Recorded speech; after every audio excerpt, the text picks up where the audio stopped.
Bonjour, je suis hyper contente de vous retrouver aujourd'hui pour mon premier podcast tricot.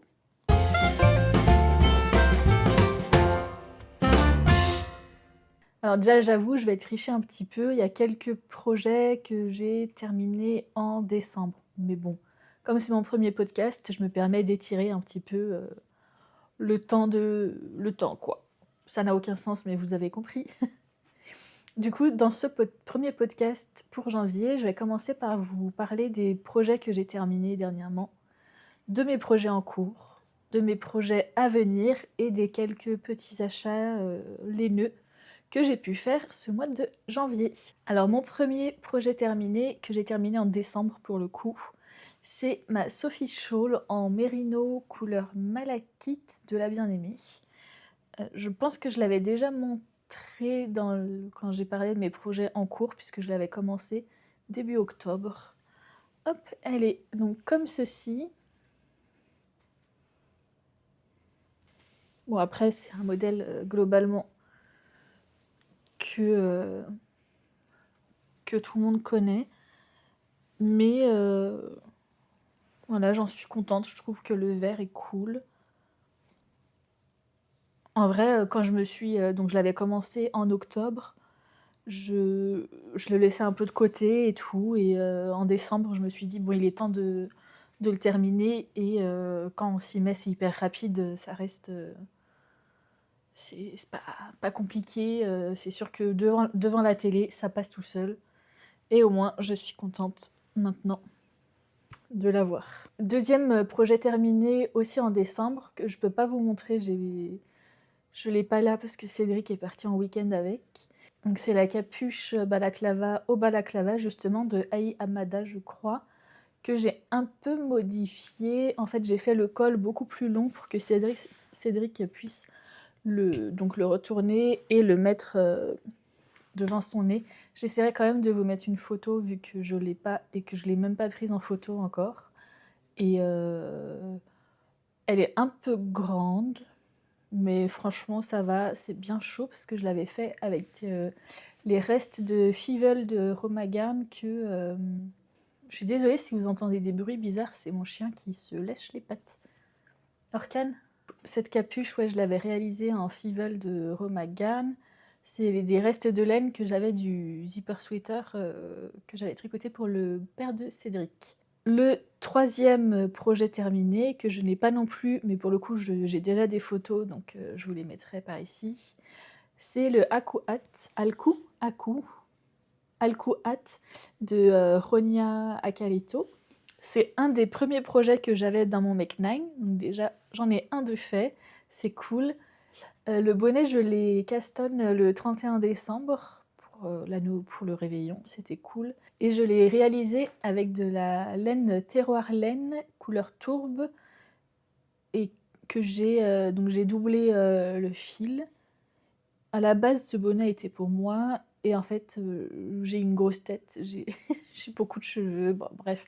Les bonnets, je crois que c'est pas pour moi, donc je l'ai laissé à Cédric qui l'adore et lui n'a pas beaucoup de cheveux, donc ça lui tient bien chaud au crâne. Et le dernier projet terminé, et pas des moindres, c'est la chaussette à accrocher mon petit soulier, donc pour Orcan, qui est mon chien. Mais comment vous parler de ce projet sans vous montrer celle-ci, qui ont été réalisées par Virginie Gini Tricotte, que je ne saurais remercier assez de m'avoir ôté une sacrée épine du pied, puisque ce sont des chaussettes que je vais accrocher à mon mariage. Mon père nous a fait une fausse cheminée et du coup, on aura les 3 chaussettes. Donc elle a fait la mienne, celle de mon futur mari et j'ai donc fait celle du chien. Je les ai trouvées hyper sympas à faire. Le jacquard est pas très compliqué, donc en vrai, j'arrivais à retenir au moins, enfin ligne par ligne, pas tout. J'ai pas retenu toute la grille non plus. Je n'ai pas cette mémoire-là. Et non, franchement, je suis assez contente. J'ai changé d'aiguille à un moment, on voit un peu un changement de tension, mais c'est pas non plus. C'est pas non plus catastrophique. Franchement, je suis contente. Les chaussettes ont été réalisées avec la Brusca de Rosa Pomar. Donc c'est cette laine-là. Qui est 100% laine. J'ai trouvé ça agréable d'ailleurs à tricoter. En fait, ouais, c'est peut-être un peu rêche, un peu sec, et en même temps, je trouve qu'on sent vachement le soin j'ai un doute, de, de la laine qui fait que... Moi, j'ai toujours l'impression avec ce genre de laine que ça m'hydrate un peu les mains, en fait. Ça laisse un fini un peu gras, finalement, sur les mains, et j'aime bien. Et surtout, je trouve que le rendu est assez chouette. Elle se prête assez bien au jacquard, je trouve, ça se lisse pas mal. Et surtout, ça me fait penser, après, je vais vous montrer un des projets en cours qui m'a beaucoup aidé à comprendre un peu mieux le jacquard, à, à la dominance des couleurs. Déjà, j'étais pas sûre de comprendre, et en fait, là, on voit sur mon pull qu'à un moment, j'ai changé, enfin, je vais vous le montrer après. Et en fait, c'est là que j'ai vu la différence et j'ai compris. Et aussi, on voit qu'il ondule un peu plus. Et après, pendant que je faisais ce pull, que j'ai vu la vidéo de Alice Gerfaux, je crois, qui explique de bien étirer, lisser un peu ses mailles sur son aiguille droite pour éviter justement d'avoir cet effet un peu vague. Et pour le coup, là, sur la chaussette, je suis assez contente parce que ça me semble plutôt lisse quand même, hein, comme jacquard. Par rapport au pull, vous allez voir. Donc voilà, je suis hyper contente de mes petites chaussettes. Et surtout, là, c'est pour le mariage, mais en vrai, en fin d'année, à Noël, je serais hyper contente de les accrocher derrière sur la bibliothèque. Donc voilà, on a fini avec les projets terminés. Maintenant, on va passer aux projets en cours. Alors, le premier en cours, je vous l'avais déjà montré, je crois, c'est des chaussettes. Alors, donnons-leur une forme un peu plus... Des chaussettes, donc j'en ai une là, le talon est fait. Hop. Celle-ci aussi, qui est même un peu plus avancée. Et donc ça, c'est la laine, c'est le coloris Grenat de Ars Natura. Elles vont être hyper belles, hein, mes chaussettes, mais c'est pareil, depuis fin septembre, je crois, je les ai, et j'ai pas pris le temps, en vrai, je pense que je l'aurais eu, mais surtout qu'il me reste que la tige et les côtes. Donc en vrai, ça peut aller très très vite. Que les deux sont faites, donc j'ai pas le syndrome de la deuxième chaussette. Sinon d'ailleurs, je pense que j'aurais participé au challenge de Laura au fil de l'eau sur les Sockmates et j'aurais essayé de faire la deuxième. Mais bon, c'est quand même dommage de les laisser dormir dans leur petit sac à projet. Donc c'est toujours un en cours que, du moins, j'amène septembre à la février. Donc le deuxième projet en cours, c'est le fameux pull en jacquard, justement, qui est le pull Efterach de Augustins. Je pense c'est en collaboration, je pense, avec la laine Illeswag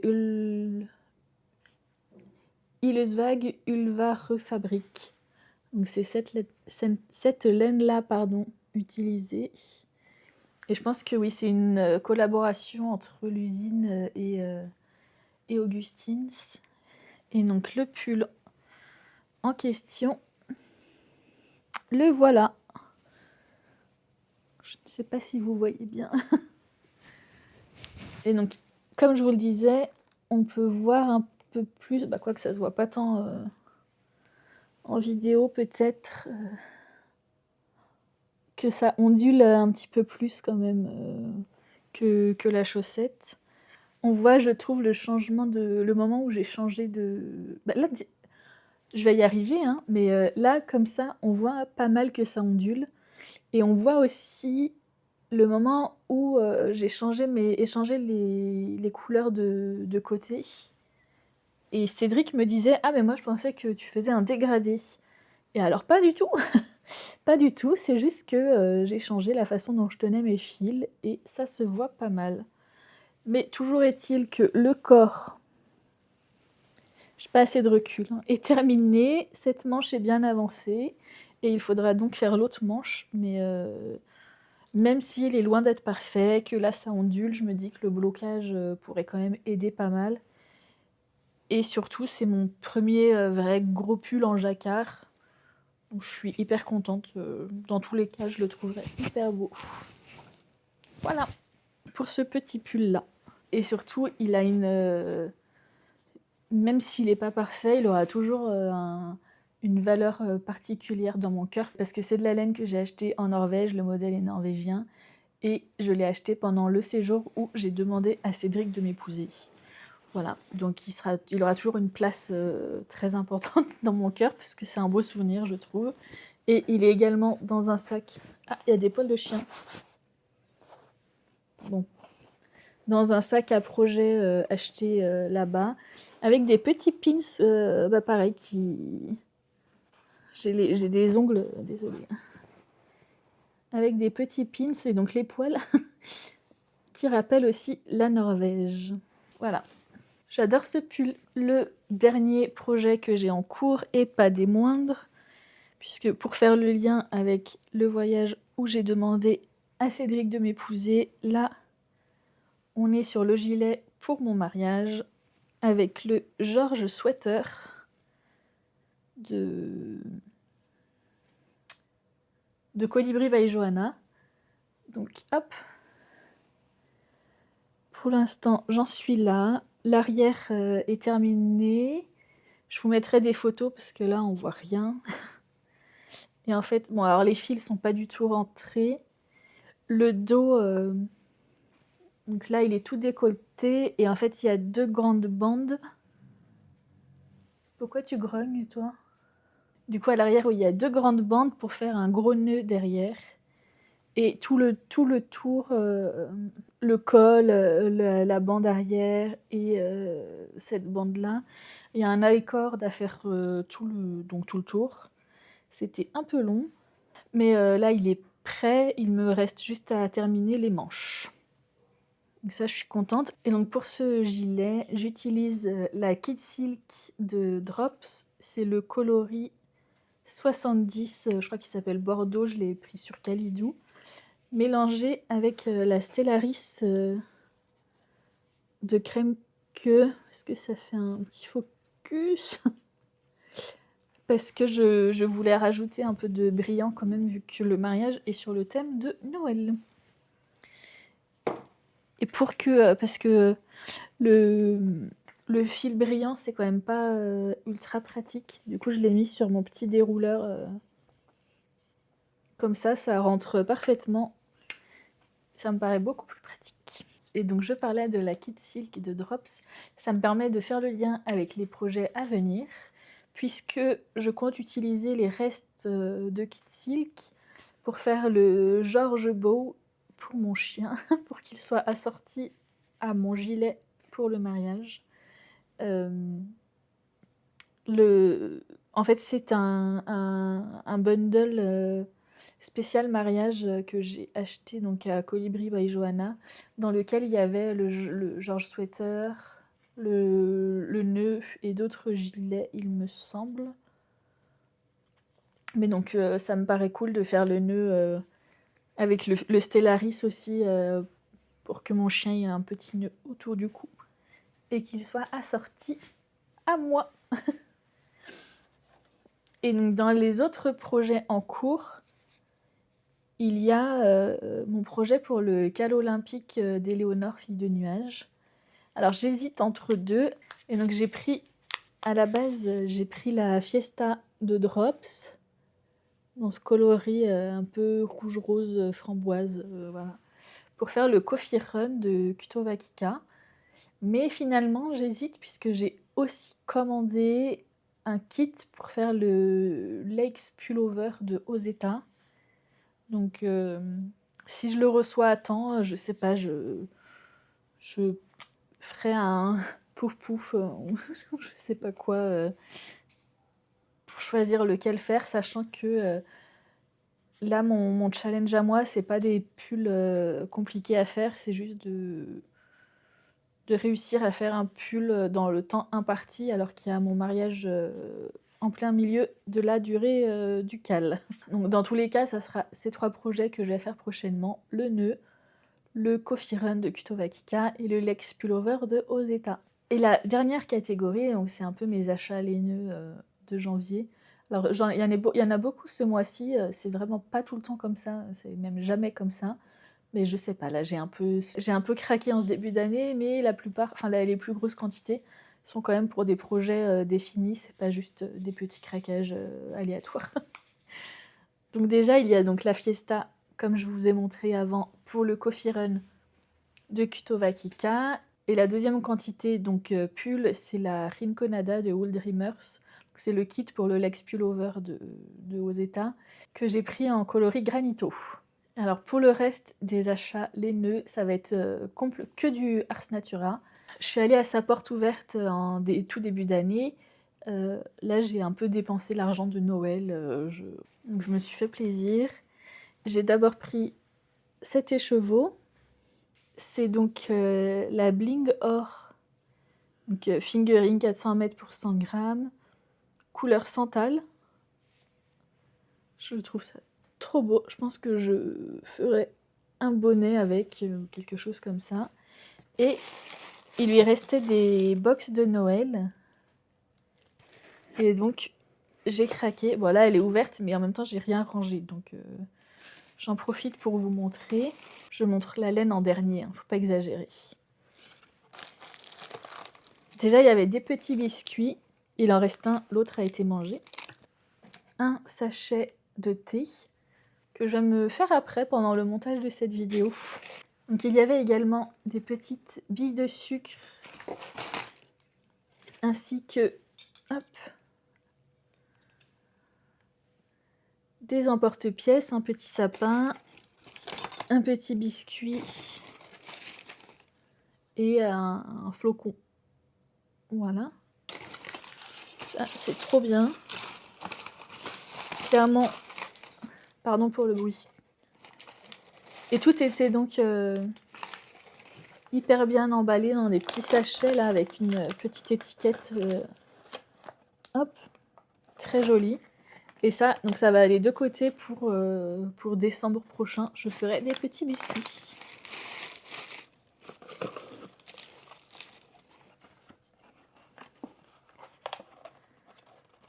Ensuite, il y avait cette petite maison pleine de merveilles avec 3 petites étiquettes comme ceci. Donc écrit Made with Love et de l'autre côté un petit cœur. Si vous entendez grogner, c'est toujours le chien.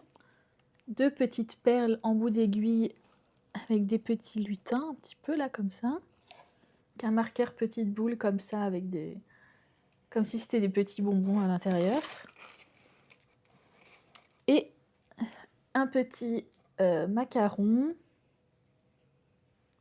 qu'on peut... Oula, j'ai dans le mauvais sens. Qu'on peut donc ouvrir et dans lequel il y a plusieurs marqueurs en forme de cœur. Donc déjà ça, je trouve ça trop chouette. Moi, j'adore les petits goodies. Et enfin, le plus important quand même de la box, la laine. C'est tellement beau, on dirait des bonbons quoi. Oui, les petits cookies de Noël, vu que c'était le thème de la box. Donc là, l'écheveau principal, c'est une base exceptionnelle Mérino Princier. 75% Mérino, qualité ultra fine. 15% soie naturelle. 10% cachemire, non superwash. Et j'aimerais que vous puissiez tous toucher la douceur de cet écheveau. Et donc le petit, c'est un mini doudouissime. 74% baby suri alpaca, 26% soie naturelle non superwash. C'est 20 grammes pour 120 mètres et l'autre c'était 100 grammes pour 400 mètres. Voilà. Je vous laisse admirer. C'est bon? Donc ça, c'était pour mes achats début janvier. Puis, au fil du mois, je me suis dit: «Ah, est-ce que ça serait pas cool de se faire un petit calendrier de l'avent pour lequel j'achète des petits éléments un peu au fil de l'année, je les emballe, plus ou moins directement et comme ça en décembre, j'ai mon calendrier, que je me suis fait moi-même». Et donc à peu près au même moment, Sabine, donc Ars Natura, a eu la merveilleuse idée de mettre des promotions sur son site et donc je n'ai pas pu résister. J'ai d'abord craqué sur ces 2 fils. Donc ouais, le coloris rose d'antan. Là, il y a pas d'étiquette, mais bon, je pense que c'est du mohair, peut-être alpaca, faudrait que je vérifie.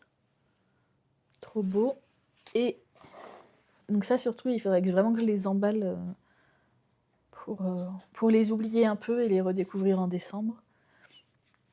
Et le deuxième petit, duo kit sur lequel j'ai craqué, c'est celui-ci, qui m'a directement fait penser à Wicked. Ouais. Je vous remontre. Hop. Et donc ça, c'est le Love Potion qu'elle avait sorti justement pour Halloween 2024. Donc c'est un mérino nylon et un mini lurex. Voilà. C'est beau, hein? Et c'était donc le dernier achat du mois de janvier. Je vous remercie d'avoir regardé cette vidéo. Je pense pas faire de podcast fin février vu que je me marie fin février, mais j'en ferai donc un a priori mi-mars ou alors je ferai directement celui de fin mars pour février et mars. Merci encore et à bientôt.